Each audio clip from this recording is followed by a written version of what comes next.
Hello. I think this is live and working. We'll see. If it's not, I will have to try it again. But I wanted to.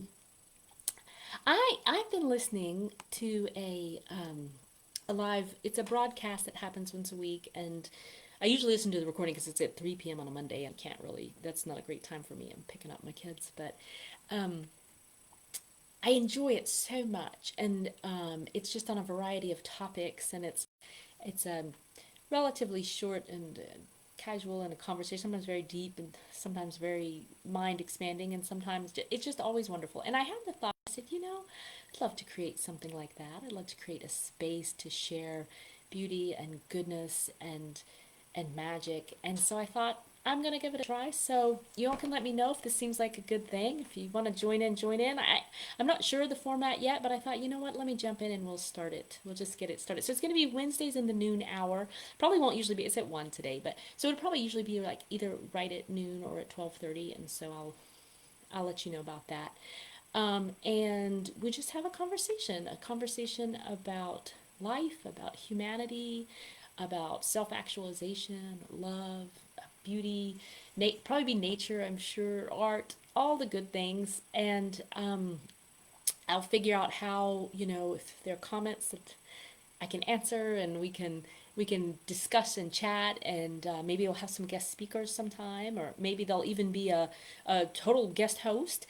So yeah, I'm just excited to get it started, and I called it lunch with a musician because I think it's like super special to take a break in the day to share a meal. I already did eat my lunch though, so today I don't have my lunch. I have a little bit of lemon water. So anyway, I'm gonna take a few minutes and spend together sharing with one another, perhaps over a light meal, and talk about things of the world. And so I will also leave this live up, in case that Wednesday and this time is not great for you, and you still want to join in. And I'll post it to YouTube as well, so it'll be in lots of places that you can find it.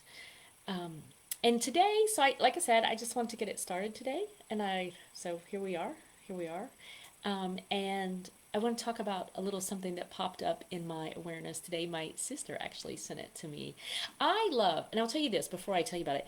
I I love things that startle us. I love things that take us out of our normal routine and out of our way of thinking. I know that internally I probably have a little bit of a tension that I want routine and I want structure, and then I value the chaos and I value the interruption. And so I'm always sort of dancing around that balance there.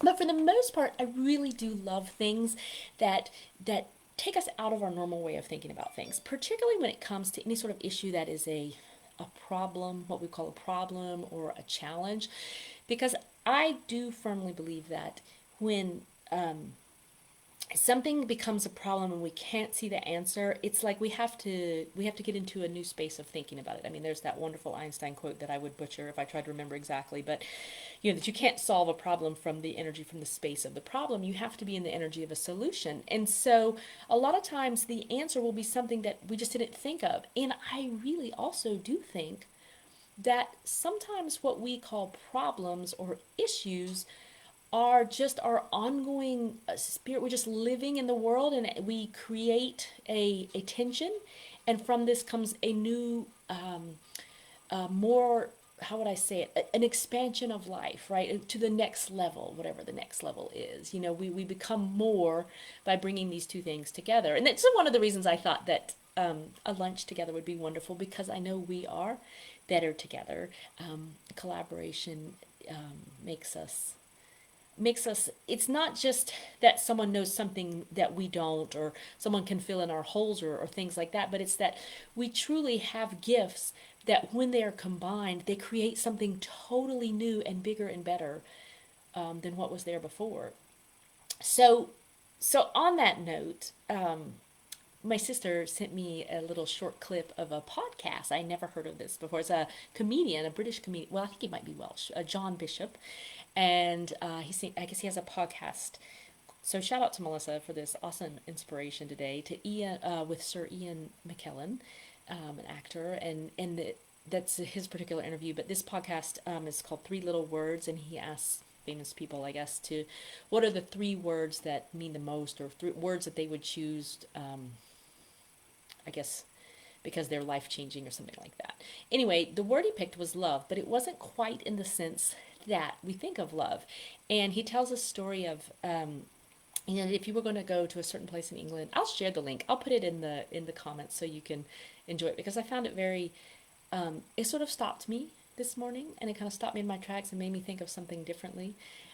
He go a certain place in England, and then you get into a taxi, and he said the driver will say, "Where are you going, love?"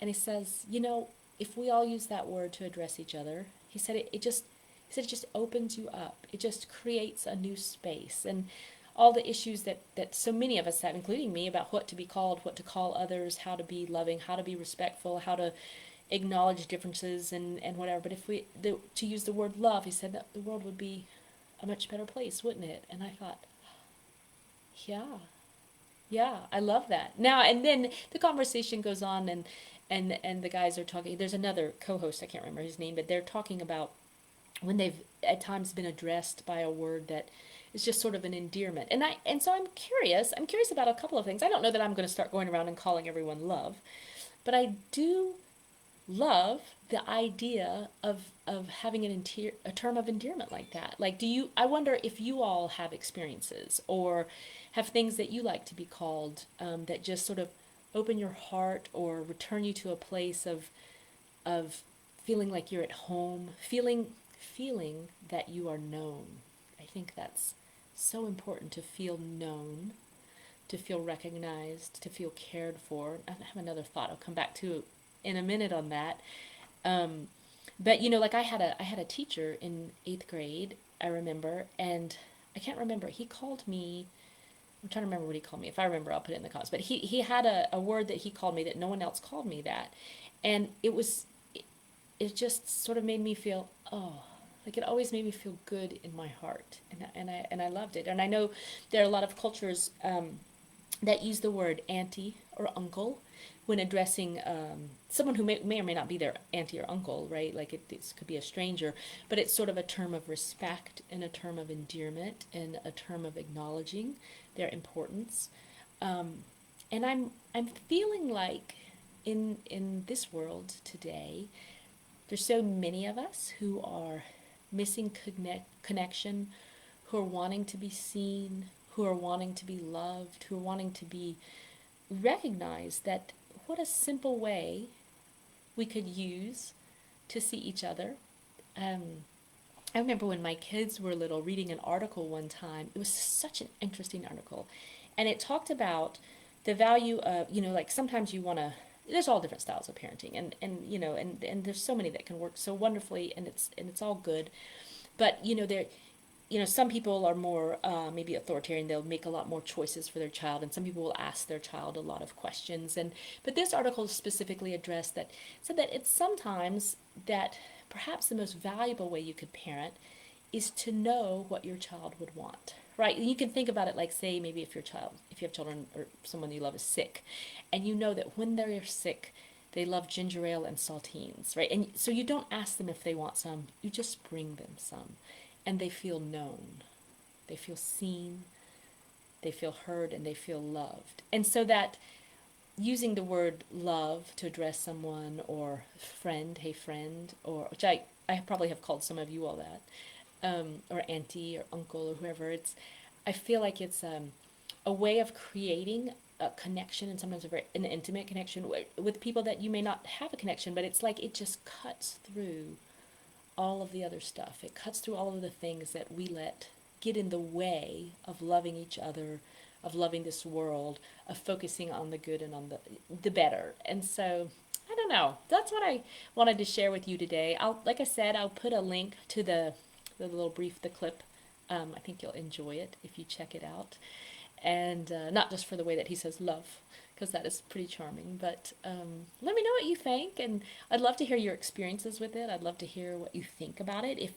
And it ongoing for like next week, if you have any topic you might like to talk about or chat about, just let me know, and go find some things, or any books or articles or thoughts. It's really sort of a wide open platform. Like I said, we're just going to create a space to share the extraordinary, the beautiful, the wonder filled, the goodness, all the magic that we are creating every day. Yeah. So I can't wait and to talk with you next week, and I'll look and see. I know I didn't really announce this, so I don't know if anyone will see it this time, but perhaps you will come back and check it out. And yeah, I'd love to hear what you think. All right. Well, I will talk to you soon. And in the I'll be here on Facebook. Meanwhile, and other than that, I will see you next Wednesday.